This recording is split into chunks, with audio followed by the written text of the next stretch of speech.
right, we are rolling. It's a Friday morning, the second day of December. Time is flying by way too quickly. So, wow. We have the sheriff's office with us here every Friday around this same time. The sheriff has the day off, and in his spot, we get a talk with Roger Williams. Always a treat. Well, I appreciate it, Tim. Yeah. I'm glad to be here. We have so much going on, and we enjoy those slow news days, and we haven't had any of those lately. We just have not. As you can tell, I've aged since last time you saw me. Well, I feel I have too. There's a lot of things going on in the county. Fortunately, we like to tell good news when we can, as far as the successes we have. Mm-hmm. And I will say yesterday was a banner day for the sheriff's office, along with some state agencies. We were able to arrest 2 individuals from Cumming, Georgia, mm-hmm. who were headed up here, and they were up to no good, I can tell you that. We will have an official press release out, but I just wanted to give a little bit of information. We did make a large seizure of crystal meth, what we're calling a trafficking level. What qualifies as trafficking? It's anything over 28 grams. And there's different levels. You got low level, mid level, and high level. So this was definitely more than 28 grams. And I try not to be too specific, because we know when we get into court, if things that I've said, the sheriff said, or anything that's come out of the sheriff's office, that could hinder the trial. Mm-hmm. It could cause doubt. And so we try to be careful what we say, but at the same time, we sure like letting the public know that we're out there doing the job that they're paying us for. Right. Yeah, and it gets tricky. I know some of the complaints that we have about press releases is that there's not enough information in there, but that's done on purpose. You can't release too much information always. Right. Well, that goes back to everybody has the same constitutional rights. I like when you put on your Facebook page that everybody is innocent until proven guilty. It's not that way with every judicial system in the world, but ours is set up that way. And I like it that way because at the end of the day, when either the person goes to jail or they're let go, they had the same rights as you and I have. They're not treated any differently, and there's always that presumption of innocence until we're able to prove it beyond a reasonable doubt. Mm-hmm. And so that's the reason why that we don't put out any more information than what we necessarily have to. Right. And sometimes it may seem a little sketchy or a little skimpy, but it's just to ensure that at the end of the day, especially when you have an important case like this, because it was such a large seizure, and that's going to be more ramifications. And 2, we were working in conjunction with the State Bureau of Investigation, the North Carolina Highway Patrol, and I forget the 3-letter federal agencies, but there was 1 or 2 of those in there as well. And it was some fruition of efforts, and it was a good deal. I won't tell you who the investigators are, because they like to keep their names quiet, but that's their primary responsibility. So this is a situation where you pretty much knew they were coming through, or was it? We had information, and we followed up on the information, and by working together, we were able to effect a traffic stop. Mm-hmm. And during that traffic stop, the drugs, and it's kind of like a shopping list. Not only was there substances that we believe are crystal meth, there was heroin, what we believe heroin in there, ecstasy, and marijuana. So it was, I don't know if you want to call it a store rolling around, but that's basically what it was. And all the stuff that went along with it to be able to make the sales, because even people that partake of the drugs and things, they like to make sure they're not being cheated, and so there's items there to ensure that they're getting what they're paying for. All right. And you said there's a press release coming out later today? Yes, sir. It'll be out sometime this afternoon. Okay. Just go to WKRK's Facebook or the Sheriff's Office Facebook, and you can read all about the details. Yes. Appreciate that, Tim. All right. Well, we appreciate all the good work that you're doing. And like I said, it's been crazy. There's been so much tragedy around us here lately. We've just want to continue with our thoughts and prayers for all the victims. you can't not know about what's going on in Gatlinburg now with all the news coverage that's going on. I think the death toll this morning is up to 11 so far. Wow. And then That's we had sad. the tornadoes in Polk County and then up in McMinn County that Yeah. claimed lives as well. And but we were very thankful we got some rainfall. Yes, that is a blessing in and of itself. Of course, we're not out of, and I hate to put out of the woods yet, Right. but we're not in a situation where everybody needs to start going out and burning their brush and rubbish and everything. I think we're still about 21 inches under. I don't doubt it. I know how my water pressure is at the house, and we've had good water pressure for years. So we're still asking for everybody's cooperation, and that they definitely do not burn until we're released from everything that's going on. Now, I'm thinking, of course, I'm not a weatherman, but it looks like we're supposed to get some more rain pretty soon, which will help some. But like you Yes. said, being down 21 inches, it takes a long time to get It's- caught back up. Yeah, it's going to take a long time, and we have shared some arrests of suspected arsonists.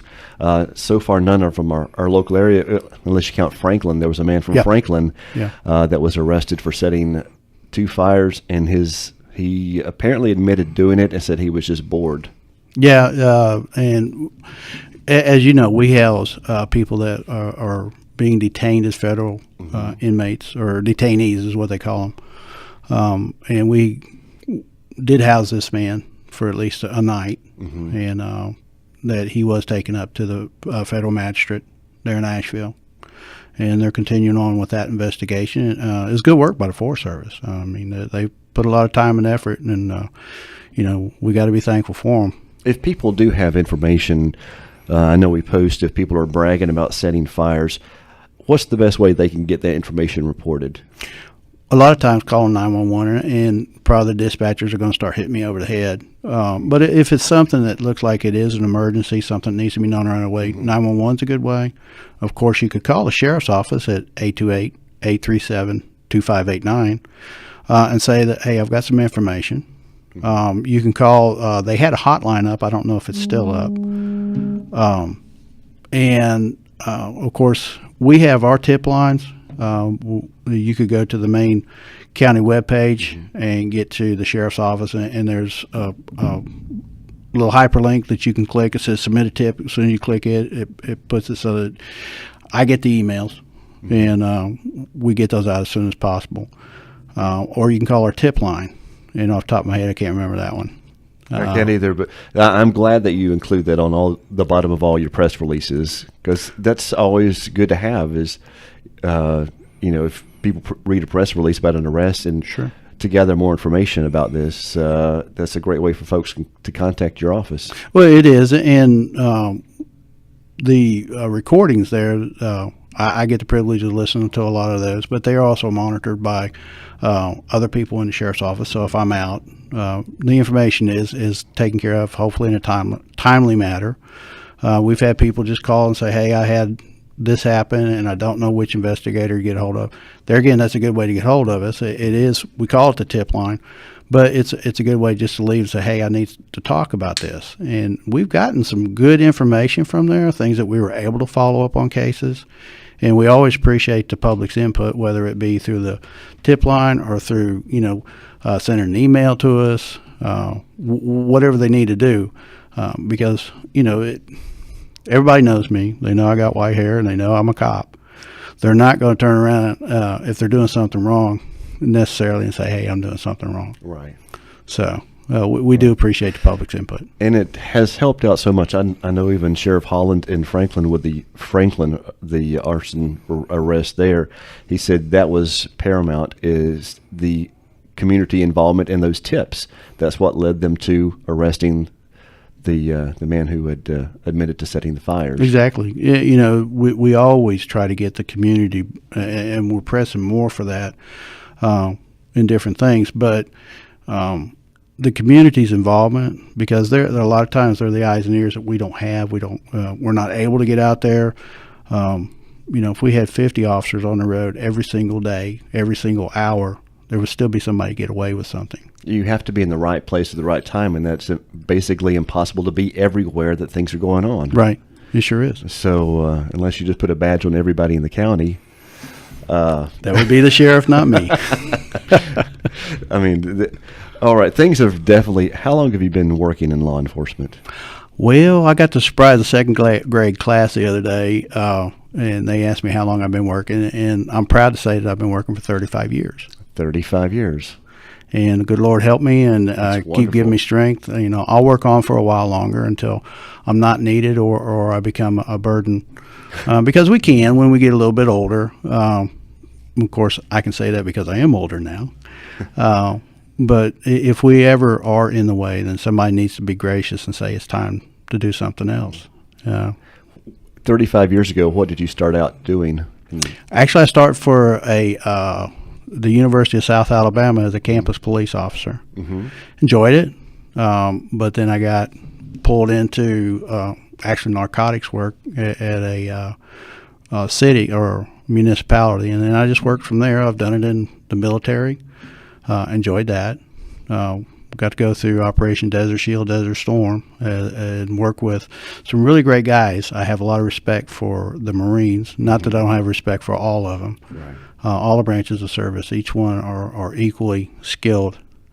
But I got to work with a great group of guys out of Cherry Point during that time. Learned a lot from them. They kept saying, "Oh, we can learn from you," but I learned more from them, believe it or not.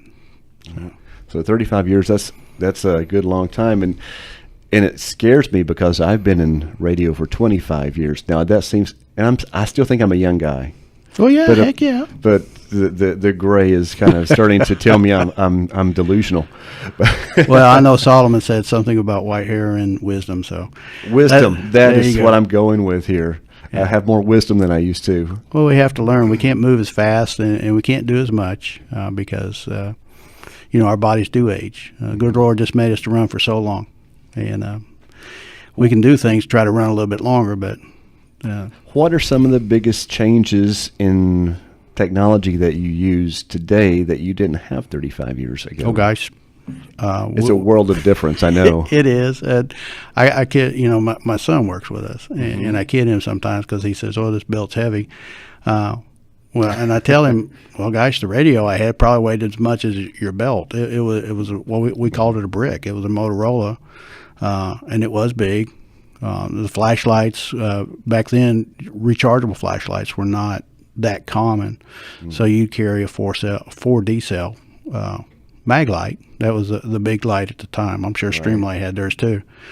And gosh, we used revolvers, so we didn't have near as much ammunition when we were out there. And the cars, they're getting fancier and fancier all the time, and communications is upgraded. Smartphones is there, computers. Even the GPS built into the car now is a huge improvement of. Oh yeah. Especially if someone's not that familiar with all the roads in our area. Yeah. Well, and we've been fortunate that we've hired a couple of younger guys. Mm-hmm. And I call them new guys, and they're going to be coming to work with us. And one of them is actually out working right now. He's finished his field training program and doing a good job. He's been in on a couple of big cases so far. And we are getting kind of blessed. Well, no, not kind of. We are getting blessed with good people that are coming out. And it gets hard sometimes to figure out who you're going to hire next. Huge change in what you do is just basically having internet and Facebook. How has that changed your job or your life? The biggest problem that I have with the internet, I do the child crimes, and there is a huge problem with sex tourism, child trafficking, sex trafficking, but even human trafficking. When we start talking about adults that are being they're required to trade something for the drugs that they're unfortunately hooked on, and it's usually sexual favors or something like that. So it's difficult, but I noticed that here lately I've been inundated with a lot of what we call cyber stalking, and I don't think that you go back to the day where people would argue it out across the fence.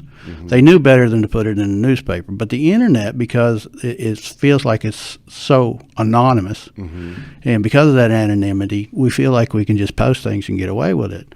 Well, everybody leaves traces, and a lot of times it's finding the breadcrumbs. Well, I'm having to find a lot of breadcrumbs because what I don't know exactly how to put it other than it's juvenile actions Right. by adults.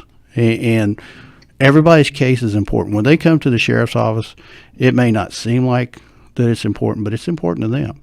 And I know that we can never let our guard down and say, well, that's just not a big deal. Right. That don't work like that, because it is important to that person when they're being embarrassed and when it's causing them to have a lot of anxiety. And, they can run down and face that person, but that person can say, well, I didn't do it. And then they get in a fight, and that's a whole nother ballgame. So How we interact with each other nowadays is completely different from when I grew up. I would have never imagined a day where we would log onto a site and start fighting with people. I see that all over Facebook. I don't partake in that. We post stories, but usually my personal opinion never appears on our Facebook page. We just post the information that is relevant to our community, and I find out the more people that post their opinions, the more they're always engaging in confrontation. So they do. And, I've been called down at home and said, you don't need to get involved in that. And rightfully so. I've got a good little conscience. She's been with me for quite many years, and I appreciate her very much.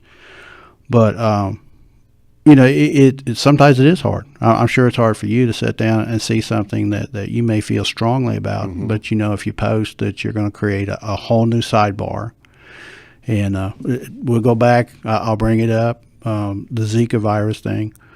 What was done and what was well meant may have not been taken that way. So sometimes you got to look beyond the here and now, even beyond a few days. What's going to happen down the road? And is what you're saying really worth the time that you're saying it, or is it just you got to have the last laugh? Right. And that happens a lot. Yeah, and sometimes when we communicate digitally, like you send a text message to someone, what you type could come across completely different just by being in text. You don't hear the voice inflection, and even to the point of people who type in all caps, people perceive that as being yelled at. Yeah. Yeah, so it's so tricky to communicate digitally. Internet now. etiquette. Yes, it's just wild. not there. Yeah. Well, and autocorrect is one of the worst things. I use it because I try to make sure what I send out is. But there's that thing, and I know I read it, and it was somebody that was giving some very good advice. Before you press send, go back and read what you wrote. Yes. Because it may not say that. Believe it or not, that the autocorrect can put curse words in there. But it can change a word that, like you said, the inflection was, maybe I love you, and then it come out, I love you. And that's two totally different things. Right. And people don't take it always the same, and then you got a big fight going on. A whole new world of problems to solve. But the internet is actually, it is a great invention in anything can be used for the bad. Sure. Anything great can be used badly, and but there are so many positive things. I remember mom when internet was first, she goes, "Oh, we'll never ever talk to each other anymore after we start doing emails and stuff like that." And in a way, she's right, but in another sense, we're talking to a lot more people now that we would never encountered. Yeah. And sometimes I don't know if that's good or not. Well, but there's this huge audience out there that's just waiting to communicate. Yeah, well, it's that sphere of influence. It grows as people look up to us or look to us to see what we're going to say next. And when you get a cat fight, I guess that's the best way to put it, but you get these arguments that go back and forth on Facebook. And presidential election was prime time. Yes. You vote for who you're going to vote for. And that's all I'm going to say about that. But you had people, this is my opinion, this is my opinion. And this went back and forth, back and forth, back and forth, And it got built up, and there were a lot of feelings hurt. And I know that there's a couple of people that aren't talking to each other because of an election. People will lose friendships because their opinions are different than someone else's. I don't know if it's necessarily that or the fight that they've just let it escalate to that point. They did. Yeah, I think you're right there. It's more what was said. They're still friends, whether they want to believe it or not. Mm-hmm. It's like church gossip. Mm-hmm. You know, it starts over maybe in the choir. Pretty soon it gets out on the pews. But it's not the same gossip usually that started over here. Right. And you know, it's a shame because we're told not to gossip. Mm-hmm. But I won't say that I haven't. All right. A lot of scams going on out there nowadays. What are some things that people need to look out for? Well, number one, we never want to send any money, okay? Because anything that you've won, you've won it, okay? Mm-hmm. Even if I were to win the lottery, that they're not going to tell me, well, you got to do this. They're going to take the taxes out of it, and they're going to give you what's left over. Mm-hmm. And they're probably going to give you a chance to get an attorney to come up there. That's what I would, depending on the amount of money, but that's probably what I would do is have an attorney kind of watch over it, make sure it goes good. They're not going to call you up. They're not going to tell you that you have to do this. You know, I had one call come in which they were told they'd won the Publishers Clearinghouse, but that they had to send off, I forget how much money it was. And come to find out that the same person had gotten a call back the next day, I think it was, or may have been within a few hours, but it was from another person saying that they were from the fraud department because she had called me in between. Mm-hmm.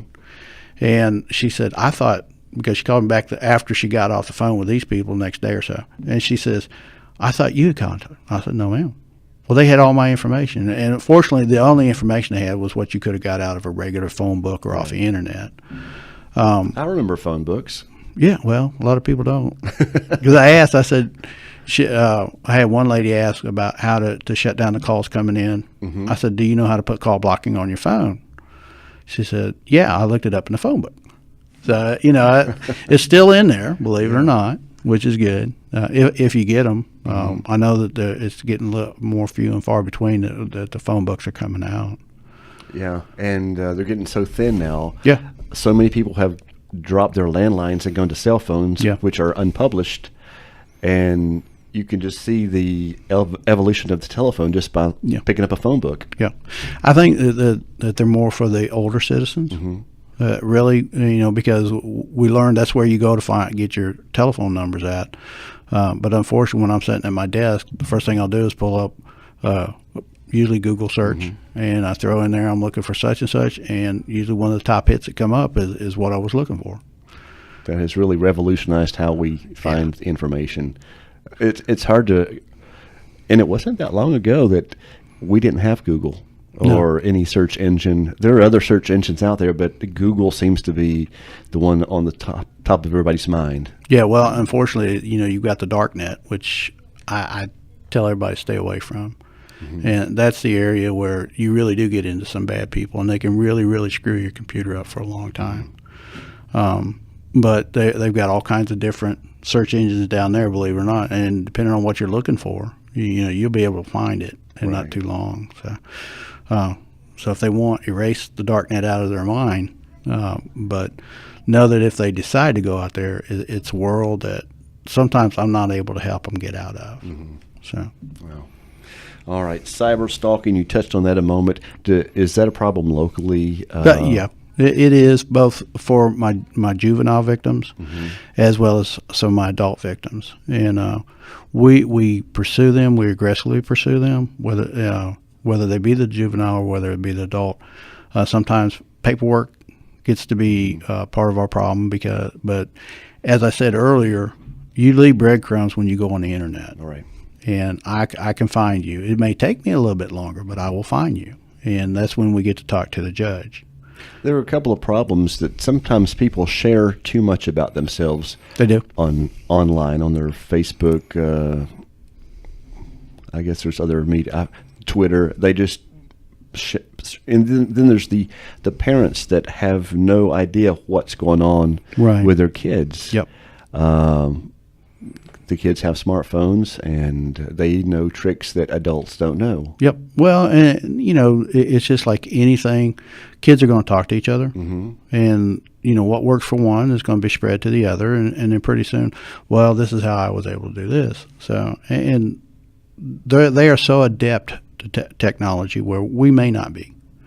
But I always tell every parent that I see the best place to be with your child when they're on the internet is sitting right beside them. Right. And take that phone up, take that tablet up, and take a look at it. Go through the history.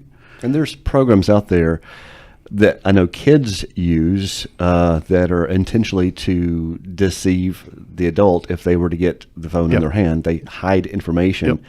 And there's also apps that parents can put on their phones to not let their children install apps without approval. So that's a good thing for parents to have if they're concerned. It is.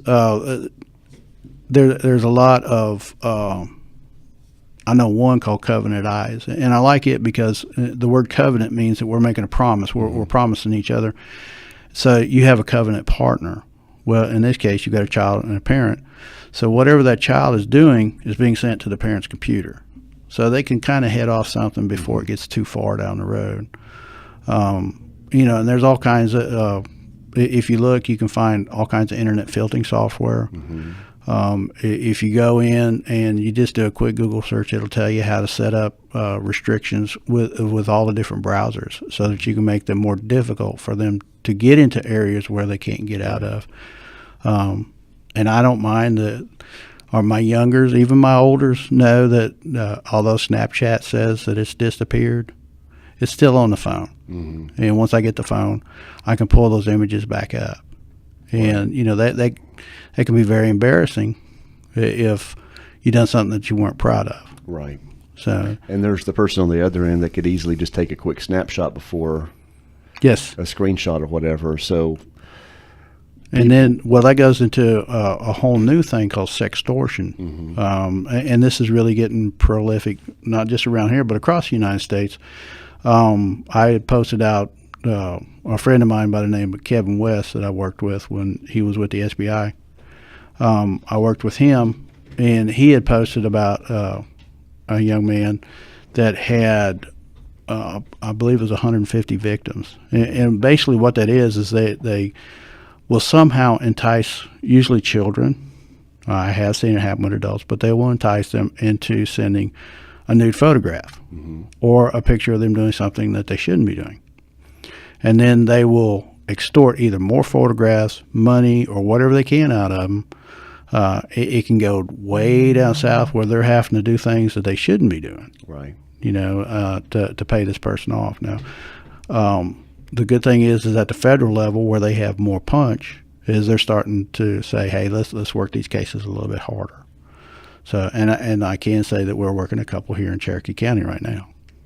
Just curious, locally, have you made arrests because of something someone posted on Facebook? I think the sheriff mentioned that someone had was bragging about a marijuana grow or something. Oh, we've had that. We've had the young man that was going around trying to trade out, I believe it was an EBT card for either money or drugs.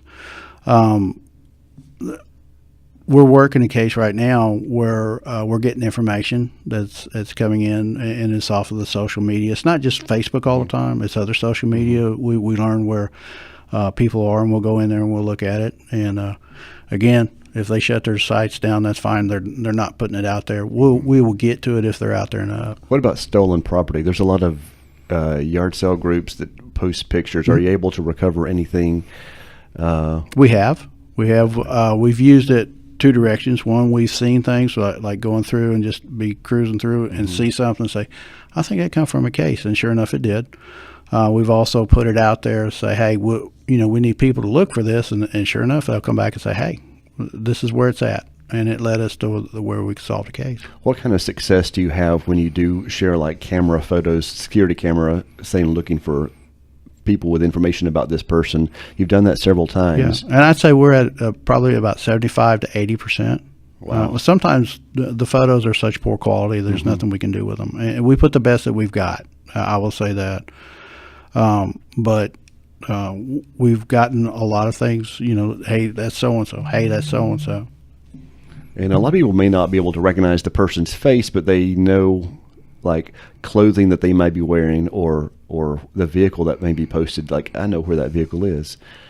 So it's not always being able to just recognize the face. If people will look really closely at those photos, they can put together clues. Yeah. Yeah, So- well, we were. I know that. I forget. Oh, I know it. Yeah, but we were able to solve a break-in and entering based on the security footage at the house. We were able to identify who the person was and everything. We've done that a couple of different times. They were able to say, yeah, that was so and so's truck, or that was so and so that was in there, and we were also able to. It was a person who had been a convicted sex offender that was in an area that just caused a lot of alarm, and they said, what is he doing? By posting him out there, that's how we identified who it was and was able to bring him in, interview him.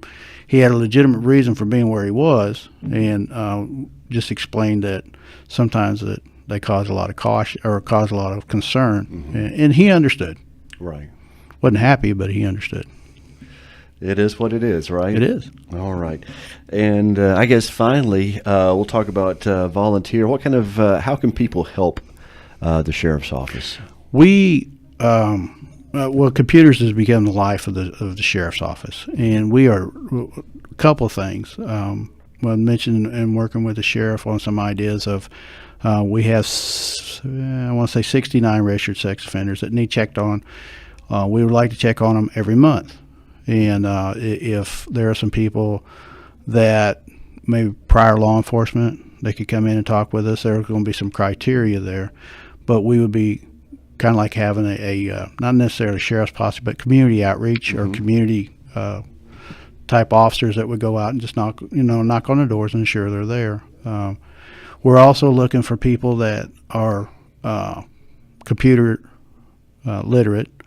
That can sit down and help us kind of clean up what we call our master name indexes and things like that, take out duplicate records and things, or not necessarily take them out, but combine them up so that, as you know, as you start adding trash into your, with a database, especially a lot of extra records, it slows it down. Right. And I would hate for one of our young officers to be out there working and need some information quickly, and then they got hurt because they couldn't get it fast enough. Right. So it's things like that. Of course, we're always open to somebody that may just want to sit and monitor the jail lobby to make sure that people are getting their questions answered, and making sure that they're getting to see who they're there to see. Okay. So we've got a wide range. So all those areas are volunteer efforts, and Yes. It's great. The community wants to take part, and I know there's a lot of people that were raised to be afraid of cops. That the cops are the bad guy. But and one of the things that we want to stress is that you mentioned, I think last time you were here, that you want those kids to know that the law enforcement are their friends. Oh, they yeah. can go to when they need help. Oh yes, Lord, yes. That was one of the privileges. Chief Jacobs had called and asked. Well, actually, I got to stand in for the sheriff that day. He had an unexpected emergency come up, but I got to see about 100 second graders and start to make an impression. Now, the side benefit, my grandson was there, so I got to see All right. him, and that made it extra good. So. Very good. What kind of questions did you take questions from the second graders? What's their thought process? Actually, they surprise you on how mature they are and the things that they can ask. The main thing that we're trying to get across to them is we never want a child to think that the police, whether it be city, state, town, whatever, county, that we're the bad guy. Right. And I'll scold a parent in a minute when they tell them, well, he's going to do that to you. We want to be their friends, and they were asking some questions. They were very much, I guess, enamored is a good word with the tasers and things like that. Of course, I don't carry one, but they asked some very profound questions, and they knew that was not. It was a tool, and it wasn't something to play with. Right. So it was good. It was an enjoyable time. And with so much going on, even yesterday, an officer in Chattanooga was shot, I think, 3 times. Yes, sir. And they're still looking for the suspect, even as of this morning. So we know that you've probably seen tons of our local people. We have a lot of good people here that We have do. shown their support for our local law Well, enforcement. they rally around us, and that's always appreciated. I know that if I was in the middle of a tussle on the road and somebody come by, they would help me get it taken care of, and we go on about business. So, and the community outpouring when we've had and I'll mention Joe and his wife, that we're still looking for prayers. But the community outpouring of the well wishes and any time that we've needed anything is just awesome. And to live in this community is a blessing. We have our share of problems, but it's a wonderful place to live. It is. Overall, if you look at the whole picture, a lot of great people here. And that's one of the reasons I love my job. If you listen to Party Line, you just hear some of these wonderful people just calling. Some people just call to say hi. Yeah, well, and that's a great part of this is we can be neighbors and friends. So, and I like that. All right. Well, thank you very much, Roger, for being with us this morning. And we look forward to doing this again. And we'll have tons more to talk about next time. All right. Well, I appreciate it. Thank you. It's WKRK Radio in Murphy, 105.5 FM, 1320 AM, cable TV channel 25, and worldwide at country.am.